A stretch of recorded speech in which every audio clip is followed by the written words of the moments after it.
அம்மா, உங்ககிட்ட நான் என்ன சொன்னேன்? இட்லியை ஊற்றி தொலையாத, குழிப்பணியாரம் ஊற்றுவோன்னு சொன்னனா இல்லையா? ஏண்டி காலையில் வந்து இட்லி தின்னவங்க மறுபடியும் வந்து இட்லி திம்பாங்க, அது திம்பாங்க, இது திம்பாங்கன்னு. இப்போ பாரு, இந்த பக்கம் ஒரு காக்கா கூட வரல. அவ கடையில் பாரு, நான் எண்பது என்னடி பேர் வந்து வரிசை நினைச்சேன், கட்டி நின்று வாங்கி நானும் நல்லா திபு சாப்பிடுறாங்கன்னு. திபுன்னு எல்லாரும் வந்து வாங்கி சாப்பிடுவாங்கன்னு தான் பார்த்தேன். கடைசியில் இப்படியானு நான் என்ன நினைச்சா பார்த்தேன். ஆமாம். இதை ஒன்று சொல்லிக்க. ம் பாரு, எல்லா மாவையும் முடிச்சு கட்டிவிட்ட. இண்டி நான் என்னடி பண்ண முடியும் சொல்லு பார்ப்போம்.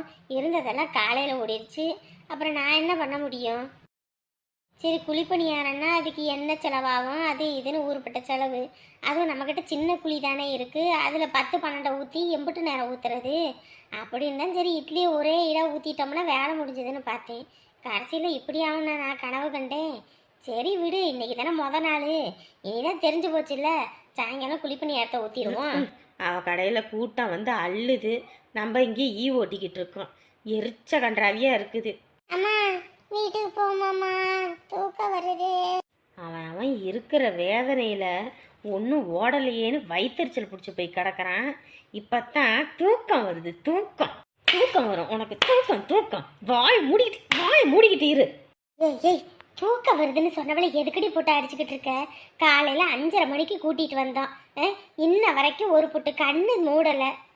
அங்கே இருந்தாலாவது இந்நேரத்துக்கு சாப்பிட்டு விட்டு படுத்திருப்பா. மணி 10 ஆக போகுது. இன்னமும் அவள் பாட்டுக்கு இருந்தானா அப்புறம் என்னடி பண்ணுவா அவ? விடுடி விடு, அடிச்சு கொண்டு கூடாத. விடு விடு முதல்ல அவளை.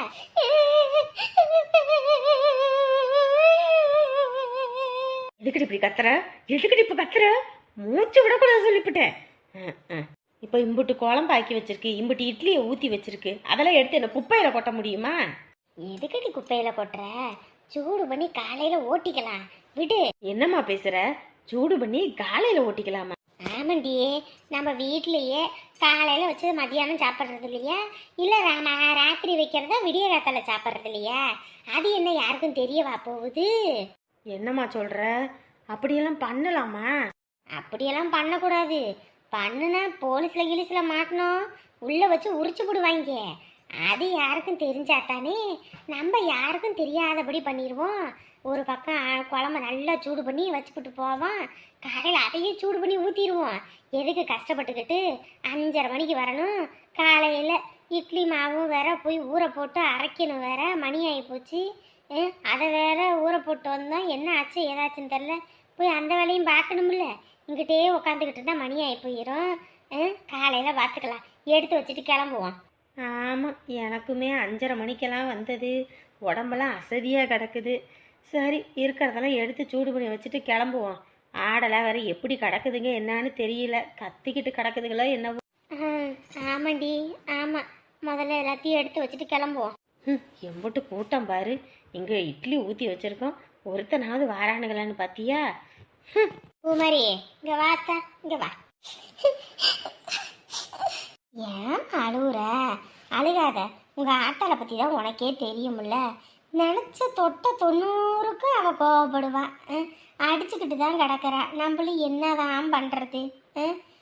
உங்கள் ஆத்தாளுக்கு பிடிக்கலன்னா அந்த விஷயத்த பண்ணாமல் இரு. எதுக்கு சும்மா வாயை விட்டு அடி வாங்குற? அடி வாங்கி உனக்கு உடம்பே மறுத்து போச்சு போ.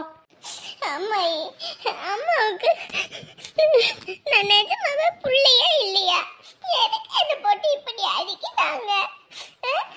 எனக்கு வலிக்கும்ல, நான் பாவம் இல்லையா? எப்ப பார்த்தாலும் அடிக்கிறாங்க. அவ ஒரு பைத்தியக்காரி, அவ ஒரு கூமுட்டை. அவ அப்படித்தான். அவ சின்ன வயசுல இருக்கும்போது ஊதாரித்தனமா இப்படிதான் சுத்தியே வருவா. காலையில் வெளியே ஊர் சுத்த போனானா ராத்திரி தான் வீடு வந்து சேருவா. அப்படியெல்லாம் சுத்தினதுனால தான் இன்னைக்கு இம்புட்டு கஷ்டப்பட்டுக்கிட்டு கிடக்கிறா. அவளை மாதிரி நீ ஆகிடக்கூடாதுன்னு தான் ஒன்று அப்படி அதட்டி உதட்டி வச்சுக்கிட்டு இருக்கா, புரியுதா? அதுக்குன்னு தினமும் அடிச்சுக்கிட்டே இருக்காங்க. சின்ன வயசுல அவளை நான் அடிக்காம கொள்ளாம வளர்த்துப்பட்டேன். இப்போ அவள் உன்னை அடித்து வளர்க்குறா. அப்போ அடிக்காமல் வளர்த்தது தான் இன்னைக்கு அவள் வாழ்க்கையே இப்படி சீரழிஞ்சு போய் நிற்கிது. அவளையும் அடித்து உதச்சி வளர்த்துருந்தனா இன்னைக்கு அவள் வாழ்க்கையும் நல்லா இருந்திருக்கும். இப்படி 5க்கும் 10க்கும் கஷ்டப்படுற நிலமையும் கையேந்திர நிலமையுமா இருந்திருக்கும். நல்ல அம்சம் போட்டிருந்து நார அம்சம் ஆகிப்போச்சு. சரி வா, எல்லாம் எடுத்து வைப்போம். காலையிலேருந்து உம்முன்னு அழுதுகிட்டு இருந்த, மதியானத்துலேருந்து ஒன்றுமே வியாபாரம் ஆகல, வியாபாரமே ஆகலன்னு. இப்போ பார்த்தல்ல, நம்மலாம் முதல்லேருந்து கடை வச்சிருக்கோம். ரெகுலராக வந்து சாப்பிட்றவங்க வந்து சாப்பிடுவாங்க. மதியானத்தில் எப்பயுமே நமக்கு டல்லாக தான் இருக்கும். அதுவும் இல்லாமல் போகிற வர போக்குவரத்து வியாபாரம் தான். அதுவும் இல்லாமல் புது கடை ஆஃபர்னா எல்லாரும் வந்து குவிய தான் செய்வாங்க. அதுக்கெல்லாம் மனசு ஒழிஞ்சு போனேன். இல்லைங்க, மதியானம் போட்டு வச்சுருந்த பணியாரம் எதுவுமே ஓடலைங்க. குழம்புலேருந்து எல்லாமே அப்படியே இருந்துச்சு. எனக்கு அப்படியே ஒரு மாதிரி ஆகிப்போச்சு. இங்கே பாரு, அதுக்கெல்லாம் நீ வருத்தப்பட்டு இருக்காத, சரியா? இன்னைக்கு நமக்கு இல்லைன்னு அவ்வளோதான். இந்தா இப்போதான் வந்துட்டாங்கல்ல ஆளுங்க, அதெல்லாம் வந்து வாங்கிக்குவாங்கம்மா. ஒரு விஷயத்த புரிஞ்சுக்க, 100 ரூபா கொடுத்து பிரியாணி சாப்பிட்றாங்க. ஒன்று வேணா ஒன்று ஃப்ரீன்னு சொல்லி தானே வாங்கி சாப்பிட்டாங்க. தினந்தோறும் 100 ரூபா கொடுத்து எல்லாராலையும் வாங்க முடியுமா? விற்கிற விலைவாசிக்கு காய்கறி வாங்குவாங்களா, கரண்ட் பில்லு கட்டுவாங்களா, வீட்டுக்கு செலவு பார்ப்பாங்களா, இல்லை புள்ள குட்டிகளை படிக்க வைக்க பார்ப்பாங்களா? தினமும் பிரியாணி வாங்க திங்க முடியுமா?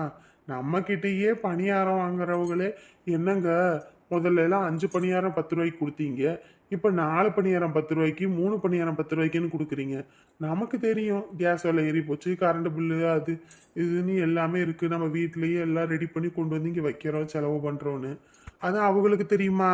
தெரியாது. அந்த 10 ரூபாய் 20 ரூபாய்க்கே நம்மக்கிட்ட அம்புட்டு கணக்கு பார்க்குறவங்க இப்போ 300 ரூபாய்க்கு கணக்கு பார்க்க மாட்டாங்களா? அது ஒரு நாள் அப்படி ஓடும், தினந்தோறும் அப்படி ஓடுமா? இந்த இப்போ நம்ம ஆளுங்க வந்துட்டாங்கல்ல, இனி அம்புட்டு தான் விட்டு பார்த்துக்கலாம். அவங்களுக்கு 10 ஆள் வர மாதிரி நமக்கு ஒரு 10 ஆள் வரமாட்டாங்க. நம்ம டேஸ்ட் பிடிச்சி மற்ற பேரும் வருவாங்க, எனக்கு நம்பிக்கை இருக்கு. அத்தை வாங்க, நீங்களே வந்து சாப்பிடுங்க. இல்லைப்பா, எனக்கு வயிறு கும்முன்னு இருக்குது.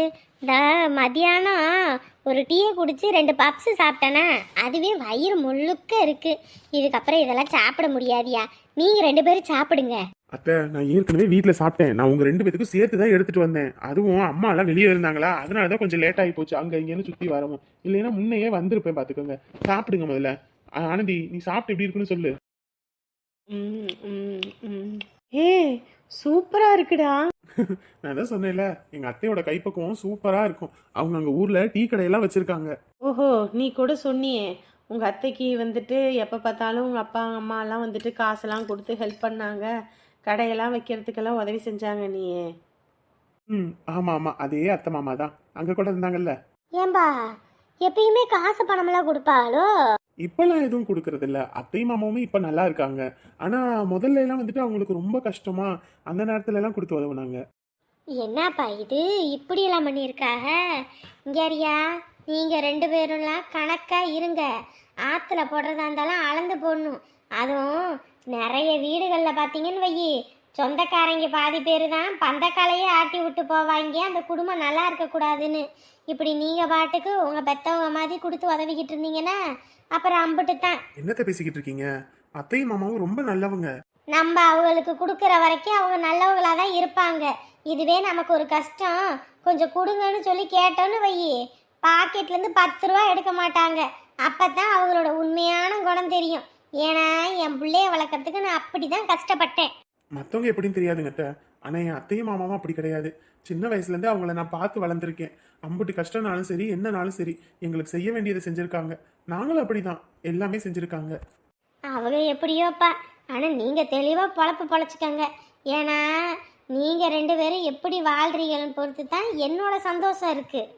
உங்கள் சொந்தம் எப்படின்னு தெரியாது, ஆனால் என் சொந்தத்தால் நான் அசிங்கப்பட்டு அவமானப்பட்டு என் புருஷன் போனதுக்கப்புறம் எம்பிட்டு அசிங்கப்பட்டிருக்கேன்னு எனக்கு தான்ப்பா தெரியும். அந்த மனுஷன் போனோனையும் வேலை செய்கிற இடத்துல யாராவது நம்மக்கிட்ட பேசுகிறாங்கன்னா சிரித்து பேசிட்டேன்னு வையேன், எம்பிட்டு கேவலப்படுத்தி எல்லாரும் என்னை இது பண்ணாங்க தெரியுமா? எங்களுக்குன்னு கிடைக்க வேண்டிய காசு பணத்தை கூட கொடுக்க விடாமல் பண்ணினாங்க. யாருக்காரையோ சிரித்து பேசுகிறவளுக்கு எதுக்கு பணத்தை கொடுக்கணும் அப்படின்னு சொல்லி, அதனால் சொந்த பந்தத்தோட சந்தோஷமான இருந்த நான் நினைவுகள்லாம் மறந்து போச்சியா. கசப்பான நினைவுகள் மட்டும்தான் என் மனசுல இருக்குது. அதனால தான் சொன்னேன், தெளிவாக புத்தியாக பொழைச்சிக்கங்கன்னு. சரிங்க அத்தை. இங்கே பாருங்க நீ, ஒரே ஒரு விஷயந்தான், நம்ம பிள்ளைங்களுக்கு நம்ம பாசத்தை காட்டினா மட்டும்தான் அதுங்க திருப்பி நமக்கு பாசத்தை காட்டுங்க. நம்ம அவங்க கல்யாண பேச்சு ஆரம்பிச்சதுலேருந்து வேண்டா வெறுப்பாவே பேசணும்னு வைங்க, நம்ம பிள்ளைங்களுக்கு நம்மளை பற்றி தெரியும். ஏன்னா சின்ன வயசுலேருந்து நம்மளை பார்த்து வளர்ந்ததுங்க. எதுக்கு நம்ம கோவப்படுவோம், எதுக்கு நம்ம சிரிப்போம், எதுக்கு நம்ம அழுவோம், எதுக்கு நம்ம குடும்பம் சந்தோஷமாக இருக்குன்னு எல்லாமே தெரியும். அப்படி வளர்ந்த பிள்ளைங்க கல்யாணத்துக்கு அப்புறம் அதுகளுக்குன்னு வர தோணை நம்ம பண்ணுறதெல்லாம் பார்த்தா அதுகளுக்கு வெறுப்பு வந்துடும். அதுக்கப்புறம் நம்ம பையன்கிட்ட அதை இதுன்னு சொன்னால் அப்புறம் நம்ம பிள்ளைங்களே நம்மளை வெறுத்து ஒதுக்கிடுங்க அண்ணி. அதனால் இந்த கோவம் தாபம்லாம் விடுங்க. நமக்கு அவனோட சந்தோஷம் மட்டும்தான் முக்கியம். ஆமாக்கா, என்னை எடுத்துக்கங்க. எங்கள் அம்மாலாம் நான் அவங்கள ஒரு நாள் வேலை வெட்டி செய்ய விட மாட்டேன். இந்தா சாட்சிக்கு இந்தா உங்கள் நாத்தனார் உட்காந்துருக்கா, கேட்டு பாருங்க. ஒரு நாள் வெளியில் போய் வேலை பார்த்தா கூட அவங்களுக்கு உடம்பு வலி வந்துடும். கஷ்டப்பட்டு வளர்த்தவங்க நம்மளை, அவங்கள கஷ்டப்பட விட்டுறக்கூடாதுன்னு சொல்லி எல்லாத்தையும் வீட்டில் உட்கார வச்சுக்கிட்டு நான் மாடாட்ட உழைச்சேன். என்னங்க தம்பி இதெல்லாம் நீங்கள் சொல்லணுமா? அதெல்லாம் நான் தான் கண்ணாலேயே பார்த்துருக்கேனே. அப்படியெல்லாம் வச்சு எல்லாமே பண்ணேன். ஆனால் ஒரு புள்ள நல்லா இருக்கணுன்றதுக்காக மற்ற 2 பிள்ளைங்களையும் எம்பிட்டு கஷ்டப்பட்டு எத்தனை வார்த்தையால் பேசுனுச்சு. அப்படியெல்லாம் நம்மளுக்கு ஒரு வெறுப்பை காட்டும்போது எம்பிட்டு இதாக இருக்கும் தெரியுமா? அதுக்கப்புறம் அவங்க வேண்டவே வேண்டாம்னு வெறுத்து ஒதுக்குற நிலைமைக்கு தான் போவோம். அதனால என்றைக்குமே கல்யாணத்துக்கு அப்புறம் மட்டும் நம்ம பயல்களை வெறுத்தரக்கூடாது, சூடாக ஒரு வார்த்தை சொல்லிடக்கூடாது. அப்படி சொல்லிட்டோன்னு வைங்களேன், வர பொண்ணுக்கோ பையனுக்கோ அதுவே தொக்கா போயிடும். அதுக்கப்புறம் அதுங்க வாழ்க்கையில் நம்ம தலையிட முடியாத அளவுக்கு நம்மளை பிரிஞ்சு போயிருங்க. உங்கள் நல்லதுக்காக தான் நான் சொல்கிறேன். ஆமாம்மா, இத்தனை வருஷம் ஆகுது. நான் உன்னையும் சரி மாப்பிள்ளையும் சரி ஒரு நாளும் ஒரு வார்த்தை பேசினதில்லை. என் பிள்ளைங்களையும் அப்படிதான் நான் வளர்த்துருக்கேன். நான் அத்தனை வருஷத்துல ஒரு நாள் கூட அடிச்சு வளர்த்தேன், உதச்சு வளர்த்தேன் அப்படின்றதெல்லாம் இல்லை. ஒரு சூடா ஒரு வார்த்தை கூட சொன்னது கிடையாது. உங்க அத்தை கூட ஏதாவது 1-2 வார்த்தை பேசுவா, ஆனா நமக்கு அந்த மனசே இல்லை. அப்படியெல்லாம் இருந்ததுனாலதான் இப்ப வரைக்குமே என் பையனும் சரி என் பிள்ளையும் சரி இன்ன வரைக்கும் இந்த அப்பனை பார்க்கணும், இந்த அப்பனை செய்யணும், இந்த அப்பனுக்கு ஏதாவது செய்யணும், இந்த அப்பனை சபையில முன்னிறுத்தி எல்லாம் பண்ணணும்னு யோசிக்கிறாங்க. இதுவே நான் கோவப்பட்டு 4 வார்த்தை பேசினேன்னா இந்த பிள்ளைங்க என்னைய பார்க்குமா? சொல்லு பார்ப்போம். அதனால பெத்த பிள்ளைங்களை மட்டும் சாபம் விடுறதோ பேசுறதோ இருக்கக்கூடாது. அதுவும் பெத்தவங்க சாபம் புல்லாதது. இன்னைக்கு நம்ம பேசிட்டு போயிடலாம், நாலு பின்ன அவன் கஷ்டப்படுறத பார்க்கும்போது உனக்கு தான் வருத்தமா இருக்கும். என்னைக்கும் கல்யாணத்துக்கு அப்புறம் மட்டும் நம்ம தெளிவா இருந்துக்கணும். ஆமா அண்ணி, 4 வீட்டுக்கு மருமக வந்துடுவா. வந்துட்டானா அதுக்கப்புறம் நம்ம என்ன பேச முடியும், வைக்க முடியும்? அதனால் அமைதியாக இருங்க, பார்த்துக்கலாம். அடியே என்னடி மணி 10 ஆகுது, இன்ன வரைக்கும் என்னடி பார்த்துக்கிட்டு இருக்கீங்க? படுக்கலையா? ஏத்த 10 மணி வரைக்கும் வெளியே உலாவிட்டு வரீங்களே, இது நல்லாவா இருக்குது? ஏண்டி நானே சாப்பிட்டது உடம்புக்கு ஒத்துக்க மாட்டேங்குது, ராத்திரி எல்லாம் ஏத்தாப்புல வருதுன்னு சொல்லிட்டு நானே நடந்து போயிட்டு வரேன். எதுக்கு நீ கொட்டை கொட்டை முடிச்சுக்கிட்டு பையன் புக்கையும் வச்சுக்கிட்டு உட்காந்துருக்கான்? போய் படுக்க வேண்டியதானே? ஆமாம், சும்மாவே உங்கள் பேரன் ஹோம்ஒர்க் செய்ய மாட்டேங்கிறான், இதில் வேற அவங்க டீச்சர் வேற என்னங்க இப்படி பண்ணுறான் அப்படின்னு சொல்லி திட்டுறாங்க. அதனால தான் ஒழுங்காக உன்னை வேலையெல்லாம் முடிச்சுட்டு அதுக்கப்புறம் நீ போய் படுன்ட்டு உட்கார வச்சிருக்கேன். ஏண்டி நாளைக்கு ஞாயிற்றுக்கிழமை தானே, அதுக்கு எதுக்குடி இந்த அக்கா போரு? ஆமாம் ஆமாம், அப்படியெல்லாம் விட்டு விட்டு தான் இன்னும் இப்படியே இருக்கிறான். இப்படியெல்லாம் வச்சு உதச்சி வளர்த்தா தான் ஒழுங்கா வளருவான். ஆமா, நீ என்ன படிச்சிருக்க? நீ என்ன வேலை வெட்டிக்கா போன? வீட்டில் தானே இருக்க. உன்னை விட அந்த படிக்காத கழுத அந்த உமா இன்னைக்கு கடை நடத்தி கூட்டமே அங்கதானாமா. ஒண்ணு வாங்கினா ஒண்ணு ஃப்ரீன்னு போட்டு ஊரே அங்க போய் திறந்துட்டு இருக்குது, தெரியுமா? தெரியும் தெரியும். அந்த அமுதாப்புல கடையில ஒரு கூட்டம் இல்ல, ஒரு ஆள் நடமாட்டம் இல்ல. இவ கடையில ஐயா முக்கிறாங்களாமா, தெரியுமா? மொச்சிட்டு போட்டோம், அதுக்கு என்னப்ப? மொச்சிட்டு போட்டோம் அதுக்கு என்ன இப்பவா? ஏண்டி அவளை எப்படி பொழப்பு பொழைக்கிறா பாரு. ஊருக்காரவளே சொன்னாங்க, இவளாம் எப்படிதான் பொழைக்க போறாளோ, இப்படி ஊரு காசை ஏமாத்திக்கிட்டு திரிஞ்சிருக்கிறா அப்படின்னு. இன்னைக்கு பாரு கடை நடத்தி இப்படி வியாபாரம் பண்ணியிருக்கா. ஏத்த ஒரு நாள் கூத்துக்கு நம்ம மேடையை உடைக்க கூடாது, சரியா? அவ அப்படி பொழைக்கிறான்றேன். அப்ப கூட உனக்கு அந்த மாதிரி பண்ணுவோம் வைப்போன்ற எண்ணம் இல்லை. இத்தனை நாளா இருக்க வீட்டுல சமையல் செஞ்சதுக்கு இப்படி ஒரு கடையை ரோட்டுல போட்டு சமைச்சிருந்தா இன்னைக்கு ஒரு வருமானத்தை பார்த்துருக்கலாம். ஏன் இப்போ உங்க பையன் சம்பாதிக்கிற 70,000 பத்தலையோ? ஏடி சேர்த்து வச்சா உங்களுக்கு தானே நாளை பின்ன ஆகும். ஏன் மண்டையை போடும்போது எல்லாத்தையும் வச்சு எரிக்க போறாங்களா? ஒன்றும் இல்லைல்ல, இடுப்புல இருக்க அருணா கயிறை கூட அத்து விட்டுட்டு தானே விட போறாங்க. காசுன்னு அலையிறான் அவசியம் எனக்கு கிடையாது. என் புருஷன் சம்பாதிக்கிறாரு, நான் வீட்டில் உக்காந்துருக்கேன். அவளுக்கு யாரோட தயவும் இல்லை, அதனால அவ சம்பாதிக்கிறா. அவளையும் என்னையும் முடிச்சு போடாதீங்க, போங்க. ஆமா ஆமா, இல்லைனாலும் செஞ்சுட்டு தான் நீ மறுவேளை பார்ப்ப. அப்பா எப்ப பார்த்தாலும் அவளோட இவளோடன்னு ஒப்பிட்டு பேசுறதே இந்த மாமியாருக்கு வேலையா இருக்குது. அவ மாமியாரையும் மாமனார புருஷனை போட்டு கொடுமைப்படுத்தின எடுத்து ஊருக்கே தெரியும். அந்த மாதிரி நம்ம படுத்தி இருந்தோம்னா இப்படியெல்லாம் கம்பேர் பண்ணுவாங்களா? அவ கொழுப்பு எடுத்து போய் புருஷன்கிட்ட டைவர்ஸ் கேட்டான். அவன் காலில் உளுந்து கெஞ்சி நான் மந்தையில் வச்சு, உமா வந்துரு உமா வந்துரு உமா, நீ இல்லாமல் இருக்க முடியாது உமான்னு. அப்போ கூட போகமாட்டேன்னா அவளை மாதிரி கெஞ்ச விட்டாதான் இந்த மாமியாருக்கு ஏன் அருமை என்னன்னு தெரியும். அம்மா எழுதவா போய் படுக்குவாம்மா, தூக்கம் தூக்கமா வருதுமா. ஆமாப்பா, உனக்கு தூக்கமா வரும்பா எழுதுனாலே. எழுதுறா வாய் மூடிட்டு. ஐயோ சனிக்கிழமை அதுவுமா அம்மாவை மீட்டிங்க்கெல்லாம் கூட்டிகிட்டே போகக்கூடாது. கூட்டிகிட்டு போனாலே இதுதான் பிரச்சனை. இன்னைக்கு சரியான கூட்டங்க. ஓ சரிங்க சரிங்க. எப்படியோ ஒன்று, இத்தனை வருஷம் கஷ்டப்பட்டா, இப்போதான் அவளுக்குன்னு ஒரு தொழிலை பண்ணணும், முயற்சி பண்ணணும், நல்லா இருக்கணும்னு நினைக்கிறேன். இருந்துட்டு போட்டுங்க. நம்ம என்னத்தை போய் சொல்ல போகிறோம். யாருங்க அவங்களுக்கு எடுக்கவா போகிறோங்க? அப்படிலாம் ஒன்றும் இல்லை. அதான் ஏற்கனவே அந்த புள்ள ரொம்ப கஷ்டப்பட்டுருச்சு. அதுவும் இல்லாமல் ஊர் முழுக்க சுற்றி எல்லா பக்கமும் கடன் வேற. ஏதோ ஊர்க்காரவெல்லாம் பேசி அந்த புள்ள கஷ்டத்தில் இருக்குன்ட்டு தான் காசு யாரும் வேணும் கேட்க வேணான்னு உச்சாச்சு. இல்லைன்னா எல்லாரும் சேர்ந்து ஈயா முச்சிருப்பாங்க. என்ன பண்ணுறது? புள்ள குட்டியாக இருக்குன்றதுனால தான் அமைதியாக இருக்கிறோம்.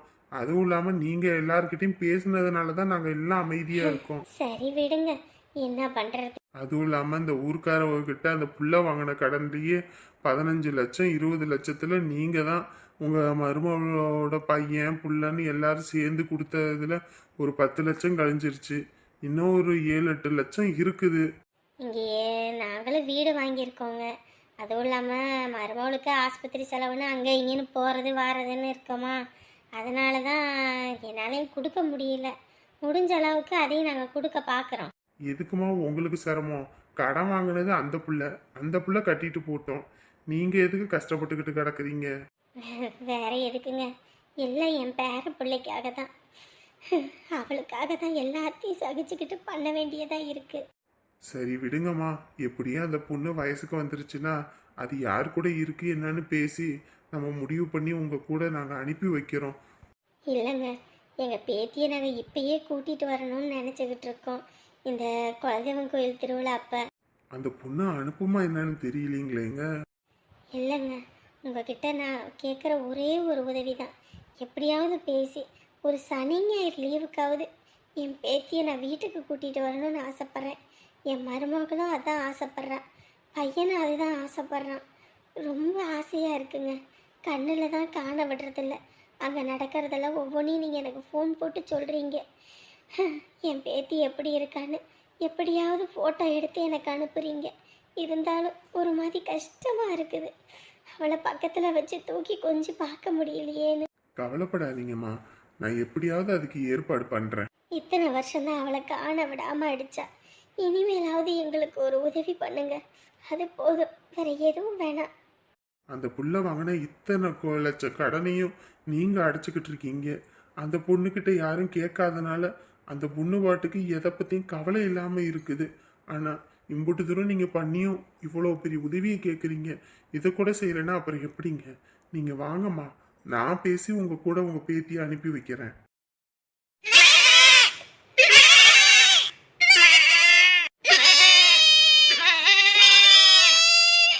ஆத்தாடியாத்தா, அங்கே பாருடி, கழுத்தெல்லாம் சிக்கிக்கிட்டு கிடக்குது இந்த ஆட்டுக்கு.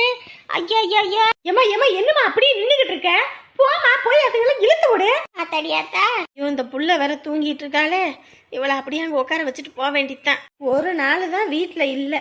இந்த ஆடுக பண்ணுற வேலை ஐயா எப்படிதான் கட்டி விட்ட? அப்படியெல்லாம் பின்னிக்கிட்டு கிடக்குதுங்க. நான் ஒழுங்கா கட்டி கட்டுனேன், தள்ளி தள்ளி. நீ தானே நெருக்கி நெருக்கி கட்டி விட்டுருக்க. ஐயா ஒரு நாள் தான் வீட்டில் இல்லை, பெரிய அக்கப்போரா இருக்கப்பா. என்ன எல்லாம் கட்டி விட்டியா? கட்டி விட்டேன்டி. வயிறெல்லாம் ஒட்டி போய் கிடக்குடி, புல்லே இல்லை. ஷோ, என்னடா பண்ணுறதுனே ஒன்றும் தெரியலப்போ. பெசாட்டுக்கு என்ன பண்ணுவோன்னா, நாளைக்கு நம்ம வேலைக்கு போவோம்ல, அப்பயும் ஆடெல்லாம் இழுத்துக்கிட்டு போயிடுவோம். அங்கிட்டு ஒவ்வொன்றையும் ஒவ்வொரு இடத்துல கட்டி போட்டுருவோம். அது பாட்டுக்கு மேயும். நம்ம பாட்டுக்கு அங்கிட்ட எதுவும் தண்ணி இருந்துச்சுன்னா நீச்ச தண்ணியை கொண்டு போய் வச்சுக்கலாம். அப்புறம் சாயங்காலம் வரும்போது இழுத்து கட்டிக்கிட்டு வந்துடலாம். சும்மா எதுக்கு இங்கே ஒத்தையில விட்டுக்கிட்டு இதையும் பார்க்க முடியாது அதையும் பார்க்க முடியாது. ஆமாண்டி, அப்படி தாண்டி பண்ணணும். பாவம், இன்னும் கொஞ்ச நேரம் நம்ம வரல என்ன ஆயிருக்கும்? கழுத்து இறுகி போயிருக்காது? அதுக்கு தான் சொன்னேன் போய் போய் வீட்டில் பார்த்துட்டு வான்னு. எங்கே கேட்குறீங்க? இந்த ஆட்டக்காரிக்கிட்ட சொன்னால் நான் போகலன்ட்டு உக்காந்துருக்கா.